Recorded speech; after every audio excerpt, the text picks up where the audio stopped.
Hey strong people, Kalle Beck here from StartingStrongman.com, and today I'm going to be recapping the LA Fit Expo, or the whole reason anyone would watch this Larry Wheels' first Strongman contest.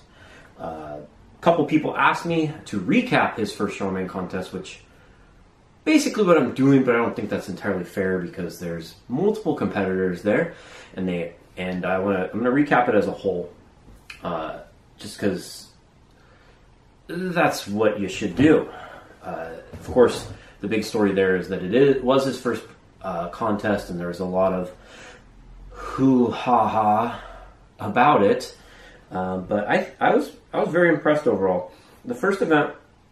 Okay, before that, I want to give a little background on the LA Fit Expo. This would have been.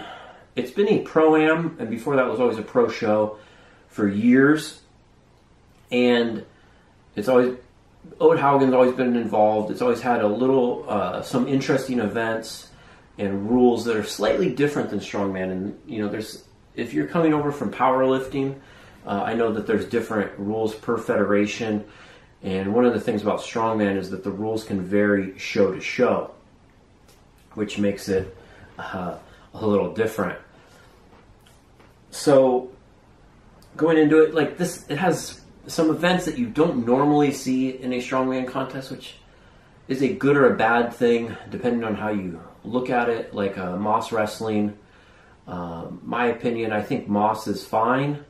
I don't really like it in a strongman contest because I don't like any head-to-head stuff in strongman. I think it's cool for the crowd, but having a bracket system doesn't really add up as far as how it works with the rest of the events where it's just you versus the implement. When you end up doing brackets like sumo, Moss, arm wrestling, etc., and then whoever ends up winning gets the maximum points because there's 11 competitors, so first gets 11, second 10th, etc. It doesn't really add up right instead of just a standalone tournament. Like, let's say the second or third best guy there, he competed against Morgan Hill, who ended up winning the whole thing. He could have been thrown out of the tournament and got 10th and 2 points when he could have got 10 points. Anyways, and double overhand Axel deadlift, a pure grip event, isn't too standard, but that's also why I think they put in the rule, which is also a very odd rule and not common in strongman, where there's 8 total events, but your top 6 events only count towards your total. So you can either sit them out if you don't want to Moss wrestle or whatever other event, or if you have a little mix, you have an issue, then you don't have to damn telemarketers. Then you don't have to do an event, which just a little different stuff at the Ode Haugen Strength Classic and the LA Fit Expo. But yeah, it's a big show. This is the first year, I believe, that it's been amateur. In the past, it has qualified people for the Arnold Classic Pro Strongman show, and I believe World's Strongest Man if we're going back a couple of years. Bear with me because this one score sheet that was posted, which I'm kind of going back off of this for some notes, is it very hard to read. Just the quality on it's really bad. So in the farmer's walk, didn't catch too much of it. It was 310-ish pounds per hand, 50, 60 feet down, turn around, go back. Ode's very strict on drops, and I've seen this lose pro cards and other stuff for people in the contest when they just dropped a little short. And Larry went against a very veteran competitor who's very strong and underrated, Alex Bromley. I met him in 2007 watching Heat at World's Strongest Man, and he was killing it, ended up winning the event. Larry was right on his heels and looked like he was trying to catch up and dropped right before the line was given a distance. So that was a big mistake, but not a mistake. It's just, those are the kind of things. Strongman's a different sport. But he probably would have got second or third, maybe fourth overall in that event. He was just a split behind the winner, Alex, who did it in 17.18 seconds. And then see if I can see second closest to that. Was 17.38 by Victor Beebe. Another person who I have interesting stories of in the past, who I've, I mean, I went to contests with, that both of these guys are at, over 10 years ago. So there's a lot of veteran competitors here that are top amateurs. They're just always, right below that, pro card level. And some new guys as well. Anyways, then there was an overhead press medley. I'm going to read some write-ups that Alex Bromley put in the Starting Strongman Facebook group, because he was actually there later on, just to kind of recap everything. But one of the things I noticed that he said the log was heavier than it was supposed to be, which I don't know how true that is. But he was there. He said it was. He's like a 400-pound plus log presser or something. If he says it weighed 315 instead of 280 or whatever it's supposed to be, then I'm going to believe him. So they did a block, Mauser block, sorry. Got to give him a credit. Straight from West Virginia into an Axel, into a log clean press away. Jose Baez ended up getting 5 total reps. And then Derek Cox, who I think he got second at World's Strongest Man, 105 kilos. From Canada, got 4, and Larry got 4 reps as well. Had a lot more. He was just super cautious. Again, just inexperience on knowing how the right pace to do implements and stuff you've only done a handful of times. I think it's hard to just attack the weights when you're so new to it. Probably the first time he's pressed a block, probably less than 10 times he's done a log or an Axel. So he's just a little sure how to attack it and just go for it. But still second place, tied for second, so it's good points there. And going into the squat, it was a lever squat. Slightly hard to tell depth. I think they measured it beforehand. And you saw a lot of performances, some people struggling to get 3 or 4.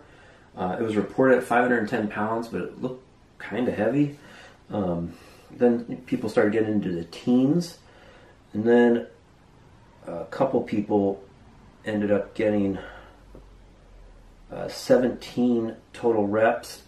Larry, including Alex Bromley. Also, he reported that there were some people called for death, I believe, as well. Yeah, Victor Beebe, Alex Bromley, and Larry Wheels all got 17 apiece. Larry was super consistent, just at a nice, even pace, and racked it with a couple seconds to go. Could have probably got a little bit more. I think he was squatting slightly deeper than everyone else. But probably,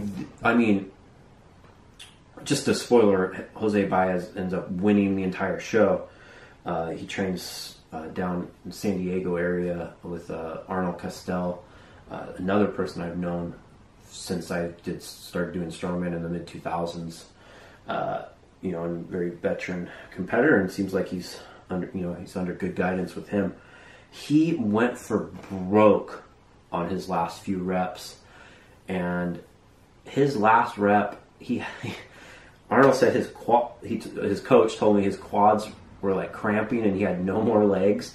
So he pretty much just folded his body in half and good morning the weight back up to get the 18th rep and the win. And everyone else split the points for second with 17. It's a 3-way tie, so you don't get full points then. So that gained him 2 points on everyone else, and that's big. 2 points. He gained 2 points by going for broke on that rep. You'll remember that when I get to the end. So that was, and then tire flip. Hate to say it, but this was a cluster. Supposedly 1,100-pound tire, and it was doing like you flip it to this person, they flip it back. Reported before the show it was supposed to be a 15-second time limit. Then it was 10. It looked like the event was running very late, and then they dropped it to 5 because I think one of the strong women did like 37 flips or something ridiculous. It was just out there for like half an hour basically, just flipping. So they said that 10 seconds was too much, and since only 3 people ended up flipping the tire and getting credited for it, I would say that I don't think 5 seconds was enough. I think that's fair to say. Morgan Hill, the giant from the training hole, is like 7'11". Ended up winning the event with 5 reps, which is impressive. And then also Jose Baez got 1, which also very clutch. And I think it says Fernando Rodriguez, who a lot of people kept saying looked like Constantine Giannassi on the live stream.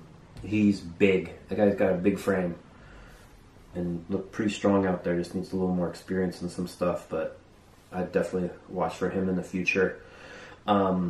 Larry had his tire about halfway up before time was called.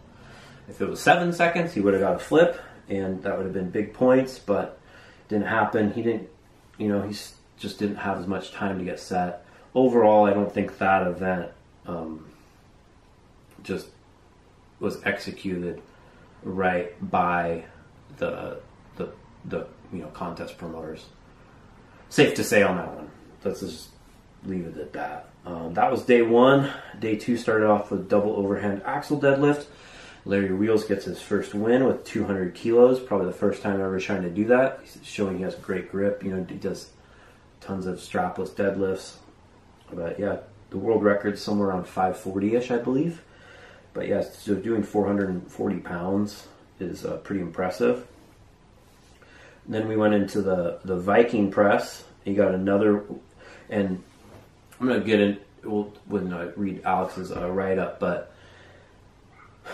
so you're not able to do a double knee bend. This all got famous with the World's Strongest Man in 2017 with Hafthor and the Diddy double dip rep.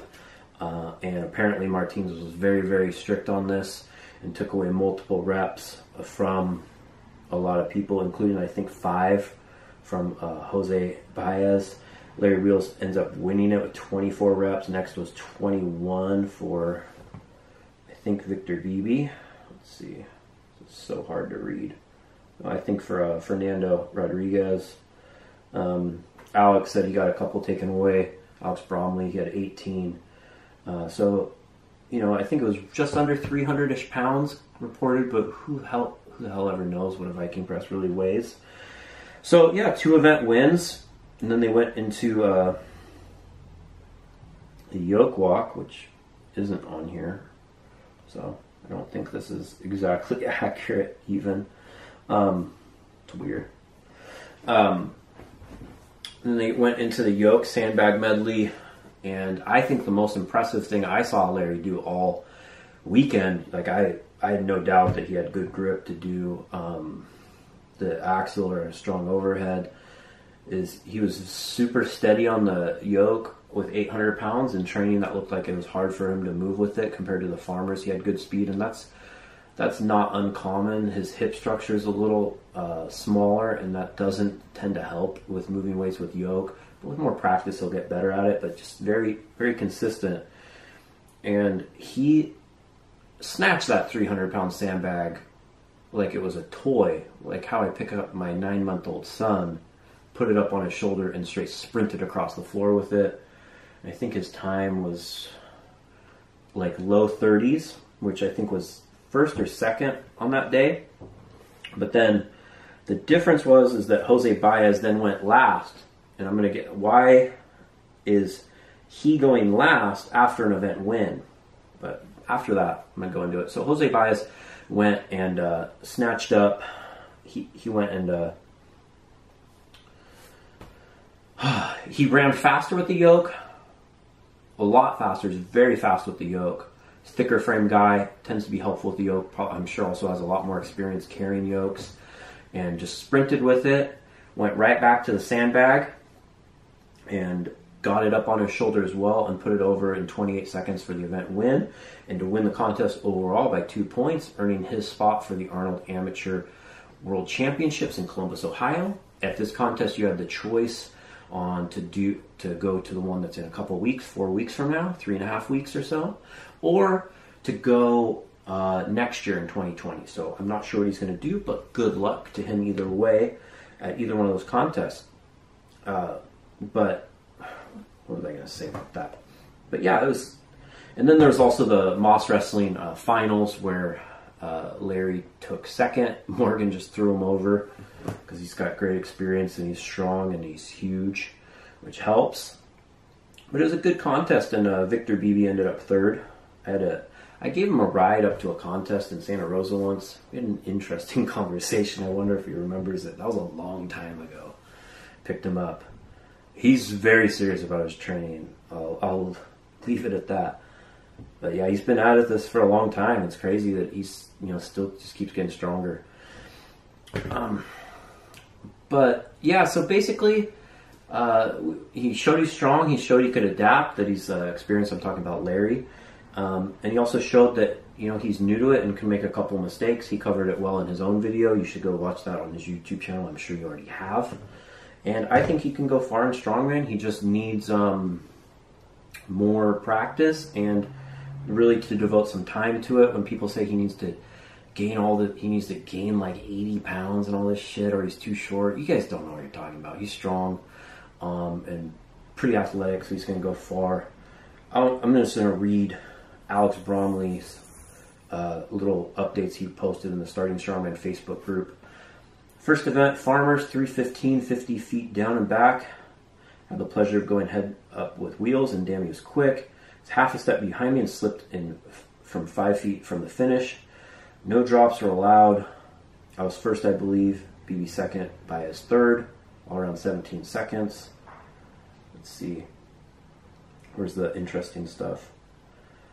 Yeah, tire 1100, but probably not, because what tire is. 10-second time limit to flip to your opponent. The women did, yeah, I kind of covered that. Yeah, got 3. So, oh, yeah, Moss didn't stick around. But yeah, I think day 2 had some better stuff. Yeah, he said the Viking press, he called it a clusterfuck. Not my words. Said Martins was an executioner this weekend. He was incredibly strict on the double dip rule, expecting knees to be completely locked when the heels hit the ground while officials were discussing the time limit or whether you could set it down in between reps. It would have been nice for someone to say, oh, by the way, soft knees is no rep. Came out with 20 as someone who exclusively push presses, was shocked to have 2 reps pulled. Larry flew through 24 without issue, keeping his heels down the entire time before my boy Fernando grinded 21 hard-fought reps for second place. My heart went out to Baez, who flew through 20 as well, but had 5 reps pulled. And silly ruling, in his opinion, considering he wasn't jerking at all and all of his reps looked the same. Hard event to judge.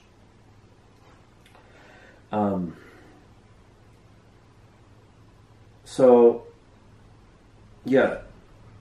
One thing that he also pointed is that he said, another example, the order of each event was done by how you placed in your subdivision. People have to remember that Larry Wheels was competing. He was competing for the overall title, but also in the sub 300 pound class, which he won. So they'd go 260, they'd go middleweights, 265s, 300s, and the 265s and the 300s were all competing. And the super heavyweights are all competing for the overall, but they're also scored separately. That's normal to get more national invites, but since he was competing in a subdivision, even though he won the overall, he went before all of the super heavyweights. That's why I was kind of confused when he was watching the live stream sometimes. So basically, even though he won the event previously and had, and should normally be given the luxury of going all the way last and knowing what he needs to beat, how many reps, or what time, his competitors who placed below him in those last couple events did instead. And that's a huge disadvantage. Just something to note on. Usually when there's a subdivision, like if it's nationals, the whole thing goes and then they split up the points afterwards, but that's just how this was done. Overall, I hope he sticks with it. I hope Jose Baez has a good show. And at the LA Fit Expo, you see a lot of the top amateurs, like the Fernando guy. Looks like he's going to be a force in the future. And it's a great time to be in Strongman. Thanks for watching. I'm Kalle Beck. Of course, go to store.startingstrongman.com for all of anything you need for the sport of strongman, including my ebook, How to Train Strongman in a Regular Gym. If you're inspired to try strongman and don't have access to equipment, it's only $10 and it's a great place to start.